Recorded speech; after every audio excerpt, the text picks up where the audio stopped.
Oke, ini pembahasan kuis yang kemarin, kuis asam basa yang kodenya 22. Nomor 1, dari antara larutan-larutan berikut ini yang mengion sempurna, berarti yang terurai seluruhnya, yang alfanya 100%, bisa asam kuat, bisa basa kuat, ataupun garam yang terlarut, dan memerahkan kertas lakmus, nah berarti harus bersifat asam ya, adalah yang mana? Nah berarti jawabannya yang ini ya, HClO4, karena HClO4 ini adalah asam kuat. CH3COOH memang ini memerahkan kertas lakmus juga, tapi asam lemah, jadi itu tidak dipilih. Nomor 2, dari antara larutan-larutan berikut ini yang mengion sebagian, berarti alfanya antara 0 hingga 100%, dan membirukan kertas lakmus, jadi sifatnya basa. Jadi yang diminta di sini sebenarnya adalah yang mana yang termasuk basa lemah. Nah yang termasuk basa lemah itu hanya amonia. Yang nomor 3 ini fenol, fenol itu termasuk asam lemah. HF, asam fluorida juga asam lemah. Nomor 3, pH suatu larutan adalah 2,3. Kita ditanya berapa konsentrasi ion H+ dalam larutan tersebut. Nah, kalau pH-nya 2,3, kita rubah aja bentuknya jadi 3 dikurangi 0,7 ya. Atau 3 dikurangi log 5. Jadi konsentrasi ion H+-nya itu adalah 5 dikali 10 pangkat min 3 molar. Nomor 4, pH suatu larutan diketahui adalah 11,5. Berarti ini adalah larutan basa ya. Kalau kita rubah dulu, pOH-nya berarti adalah 2,5 ya. Yang ditanya berapa konsentrasi ion OH-nya. Nah ini saya jadikan aja bentuknya 3 dikurangi log 3. Jadi kita bisa langsung dapat konsentrasi ion OH-nya 3 dikali 10 pangkat min 3 molar. Nomor 5, di sini kita punya larutan basa kuat strontium hidroksida. Ini adalah basa kuat bervalensi 2. Jadi kalau terurai dia akan menghasilkan 2 ion OH- per molekulnya. Jadi kalau kita punya SrOH 2 kali 10 pangkat min 7 molar, nanti seluruhnya terurai menjadi ion-ionnya. Jadi nanti seluruhnya terurai jadi ion, kita akan dapat ion strontiumnya 1 kali 10 pangkat min 7 molar, ion hidroksidanya 2 dikali 10 pangkat min 7 molar. Nah jangan lupa ini karena konsentrasi larutannya rendah banget, kita juga masih punya air di sini sebagai pelarut. Nah air itu terion menjadi ion H+ dan ion OH-. Di sini juga ada ion OH- sebanyak 1 dikali 10 pangkat min 7 molar pada suhu 25 derajat Celcius. Jadi kalau kita totalkan konsentrasi ion OH- total dalam larutan ini itu adalah 2 dikali 10 pangkat min 7 ditambah 1 kali 10 pangkat min 7. Jadi total 3 dikali 10 pangkat min 7 molar. Jadi pOH larutan ini adalah 7 min log 3. pH-nya itu adalah 7 ditambah log 3. Log 3 0,5 ya. Jadi pH-nya 7,5. Nomor 6. Menurut konsep Arrhenius, yang termasuk asam adalah asam menurut Arrhenius itu adalah senyawa yang jika dilarutkan dalam air menghasilkan ion H+ atau ion H3O+ sama aja. Nah di situ jawabannya adalah senyawa yang nomor 1 dan nomor 3. Nomor 7, di sini ada suatu reaksi kesetimbangan, fungsi spesimen mana yang tepat. Nah kita cari dulu pasangan asam basanya. Yang pertama ini pasangannya C2H5COOH bertindak sebagai asam karena bisa mendonorkan H+ ke pasangannya. Pasangannya kita sebut basa konjugasi. Pasangan yang keduanya, saya beri warna lain, adalah yang ini. Nah, CH3NH2 bertindak sebagai basa karena dia berpotensi menjadi akseptor proton, sedangkan CH3NH3+-nya ini bertindak sebagai asam konjugasi. Jadi pernyataan yang tepat adalah nomor 1 betul, nomor 2 betul juga, nomor 3 betul, nomor 4 ini yang salah.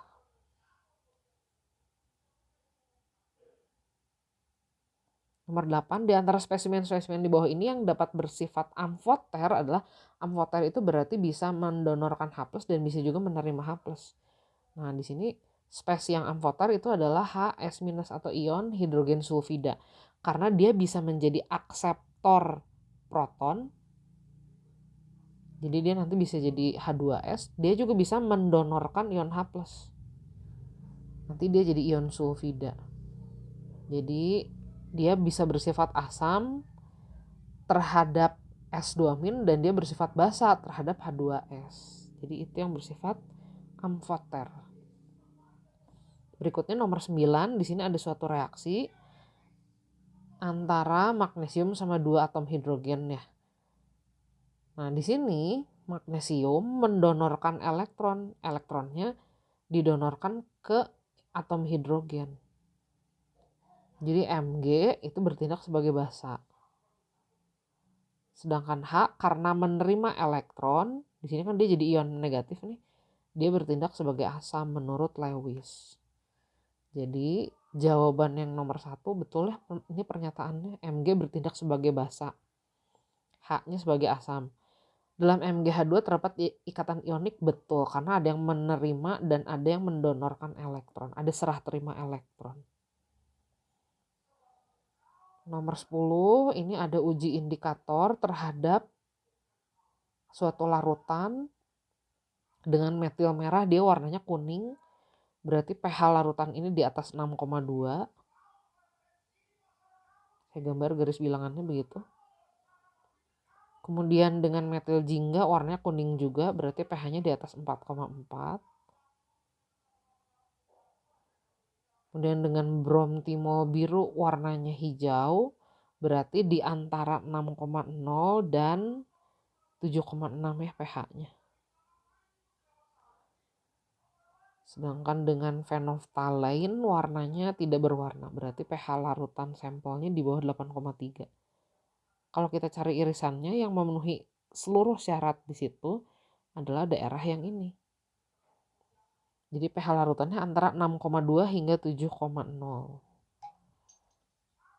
Jadi yang kita pilih yang masuk ke situ angka 7 ya. Nomor 11. Nah, di sini kita menguji larutan asam format 0,1 molar ke dalam beberapa indikator, atau kita masukkan beberapa indikatornya. Asam format ini adalah asam lemah. Jadi kalau kita mau ngitung dulu pH-nya, kita hitung dulu berapa konsentrasi ion H+-nya. Ka-nya 1 dikali 10 pangkat min 4, konsentrasinya 1 dikali 10 pangkat min 1. Nah, jadi kita dapat pH-nya 2,5. 2,5 itu berarti di bawah 4,4, di bawah 3,1, di bawah 6,0, dan di bawah 8,3. Jadi warnanya merah, merah, kuning, dan tidak berwarna dalam tiap-tiap indikator yang ada di situ secara berturut-turut. Nomor 12, 5,6 ml gas amonia dilarutkan dalam air hingga volumenya 1 liter. Nah, ini keadaannya keadaan STP. Jadi kita bisa ngitung dulu berapa jumlah mol amonianya. Caranya volume dibagi 22,4. Nah, dapat ini berarti 0,25 milimol ya, karena satuan volumenya tadi mililiter. Kemudian dilarutkan di dalam air hingga volumenya 1 liter, jadi kita bisa menghitung berapa konsentrasinya. Konsentrasi itu jumlah mol dibagi volume. Tapi karena ini satuan N-nya dalam milimol, jadi volumenya saya jadikan mililiter juga. Gini.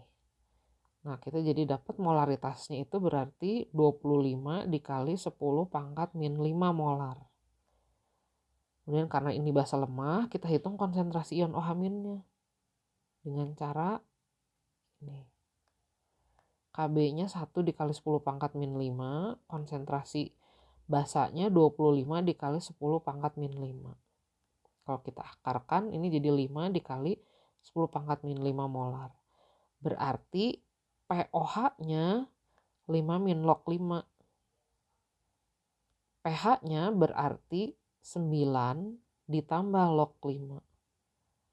Berarti 9,7.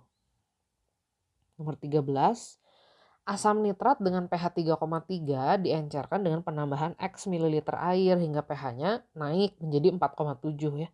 Kita ditanya berapa nilai X-nya. Nah, kita hitung dulu. Sebelum pengenceran, pH asam nitrat ini adalah 3,3. Atau ini kalau saya rubah bentuknya jadi 4 dikurangi log 5. Berarti konsentrasi ion H plusnya mula-mula sebelum diencerkan adalah 5 dikali 10 pangkat min 4 molar. Asam nitrat ini adalah asam kuat bervalensi 1. Jadi konsentrasi ion H plusnya akan sama dengan molaritasnya. Nah, ini keadaan pertama pekat. Kemudian setelah diencerkan pH-nya menjadi 4,7. Atau ini kalau dirubah jadi bentuknya 5 dikurangi log 2. Konsentrasi ion H plusnya menjadi 2 dikali 10 pangkat min 5 molar. Nah, molaritasnya pasti sama juga ya. Karena ini adalah asam kuat bervalensi 1. Waktu diencerkan berarti berlaku perhitungan ini. Karena kita tidak mengubah jumlah mol zat terlarut ya. Molaritas awalnya 5 dikali 10 pangkat min 4. Volumenya mula-mula 100 ml. Ini. Molaritas keduanya 2 dikali 10 pangkat min 5. Volumenya akan kita cari. Nah, jadi volume keduanya kalau kita hitung. Ini jadi 5 dikali 10 pangkat min 2 dibagi 2 dikali 10 pangkat min 5. Ini kalau dihitung jadi 2500 ml. Nah, yang ditanya volume air yang ditambahkan. Volume air berarti selisih volume akhir dikurangi volume awalnya. Jadi air yang ditambahkan itu adalah 2400 ml. Nomor 14, suatu indikator menghasilkan warna yang sama jika ditambahkan ke dalam natrium hidroksida dan ke dalam larutan barium hidroksida. Keduanya ini basa kuat. Jadi kalau pH-nya sama berarti konsentrasi ion OH- sama. Cuman beda valensinya aja ya. NaOH ini bervalensi 1, BaOH bervalensi 2. Nah, natrium hidroksidanya X molar, valensinya 1. Barium hidroksidanya 0,05 molar, valensinya 2. Jadi kita dapat konsentrasi NaOH-nya itu adalah 0,1 molar. Nah, kita ditanya untuk membuat larutan natrium hidroksida 0,1 molar diperlukan padatannya sebanyak berapa gram. Nah, ingat molaritas itu adalah jumlah mol dibagi volume. Jumlah mol itu adalah massa dibagi sama MR-nya. Nah, volumenya ini 100 ml NaOH-nya. Jadi 0,1 liter. Saya langsung jadikan 0,1 liter supaya nanti dapat satuan M-nya dalam gram.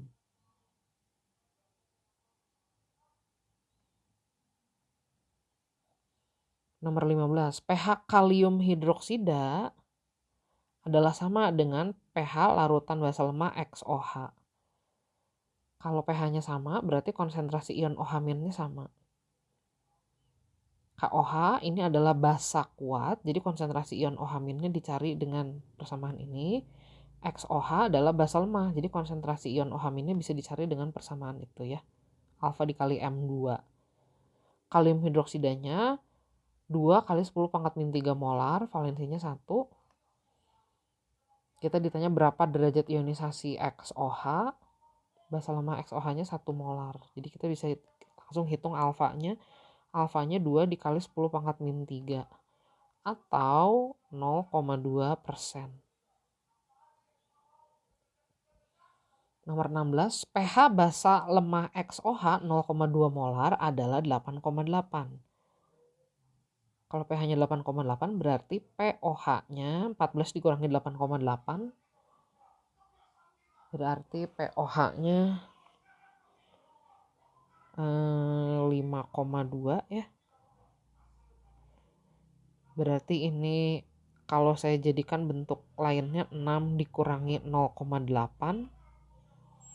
Atau ini bisa juga 6 dikurangi 0,3 dikurangi lagi 0,5.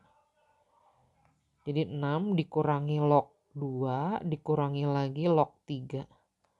Atau jadi 6 dikurangi log 2 tambah 3 ya.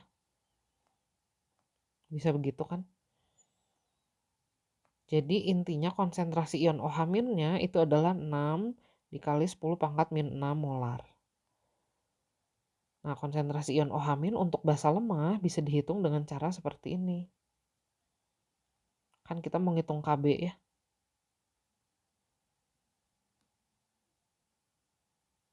M-nya 0,2. Jadi Kb-nya kedua ruas dikuadratkan aja.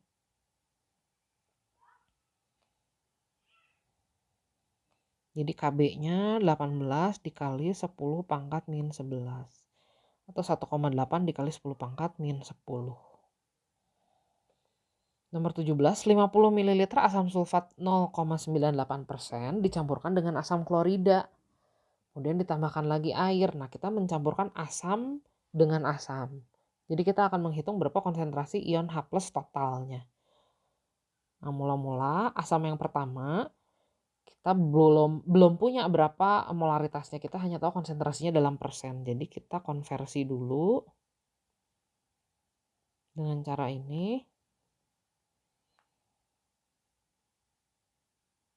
Massa jenisnya 1,8, MR-nya 98. Nah, jadi molaritas H2SO4 ini diketahui. Ini dibagi dulu.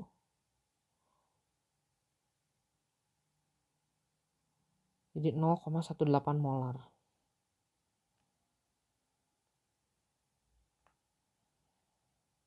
Nah, sekarang kita hitung berapa konsentrasi ion H+ totalnya. Caranya seperti ini kan. Kita totalkan berapa jumlah mol ion H+-nya. Kita bagi dengan volume total. Oh, di sini ada air ya, jadi langsung ditambahkan di situ volume airnya. Konsentrasi ion H+ untuk asam pertama berarti molaritas dikali valensinya 2, volumenya 50 ml. Konsentrasi ion H+ untuk asam kedua, asam kuat, asam klorida bervalensi 1, volumenya 100 ml. Volume totalnya H2SO4 50 ml, HCl 100 ml, kemudian ditambahkan lagi air 230 ml. Nah, ini kalau dihitung berarti jadi 18 ditambah 20 dibagi 380. Jadi 0,1 molar ya. Nah, berarti pH-nya min log 0,1 atau 1. Berikutnya natrium hidroksida direaksikan dengan asam sulfat. Terjadi reaksi asam basa, bertukar pasangan anion kation. Persamaannya jangan lupa disetarakan. Natrium hidroksidanya 25 ml 0,2 molar, berarti 5 milimol mula-mula jumlah molnya. Asam sulfatnya 50 ml 0,1 molar, 5 milimol juga. Nah, kita cari dulu reaksi pembatasnya. Ini yang habis NaOH. H2SO4-nya masih sisa. Ada garam, tapi garamnya netral, jadi nggak mempengaruhi ke perhitungan. Airnya pelarut, ada juga di situ. Nah, sekarang ke dalamnya ditambahkan lagi kalium hidroksida. Jadi maksudnya H2SO4 yang masih sisa sebanyak 2,5 milimol ini dari sini direaksikan lagi dengan kalium hidroksida. Reaksinya reaksi asam basa lagi, pertukaran anion kation lagi. Disetarakan lagi. KOH yang ditambahkannya 50 ml 0,1 molar. Jadi 5 milimol. Nah, dari persamaan yang kedua, ternyata kalau dicek asam dan basanya jadi tepat bereaksi ya. Nah, kalau tepat bereaksi berarti kita hanya punya garam yang sifatnya netral dan air. Jadi pH-nya 7. Nomor 19, kita akan menaikkan pH larutan asam klorida dari 1 menjadi 2 dengan ditambahkan kalium hidroksida yang pH-nya 13. Yang ditanyakan berapa volume kalium hidroksidanya. Kita tuliskan dulu reaksi antara asam klorida dengan KOH, dengan kalium hidroksida. Asam kloridanya pH-nya tadinya 1, berarti konsentrasi ion H plusnya 10 pangkat min 1 molar. Karena ini adalah asam kuat bervalensi 1, jadi molaritasnya juga 0,1 molar. Nah, KOH di sini pH-nya 13, berarti POH-nya 1. Konsentrasi ion OH- berarti 10 pangkat min 1 molar. Karena KOH adalah basa kuat bervalensi 1, jadi molaritasnya sama dengan konsentrasi ion OH-nya. Nah, volumenya nggak tahu, jadi kita misalkan. Nah, jadi ternyata jumlah HCl, jumlah molnya itu adalah 10 milimol direaksikan dengan 0,1 X milimol KOH. Supaya pH akhirnya menjadi 2, berarti ini kan masih pH-nya ini masih asam ya, masih di bawah 7. Jadi kita berasumsi bahwa basanya yang habis. Kalau begitu asamnya juga akan berkurang dengan jumlah yang sama karena ini koefisien reaksinya 1 semua. Jadi kita berasumsi HCl-nya yang sisa. Dan itu nanti yang akan menentukan pH campuran. Nah, pH campurannya menjadi 2 nih sekarang.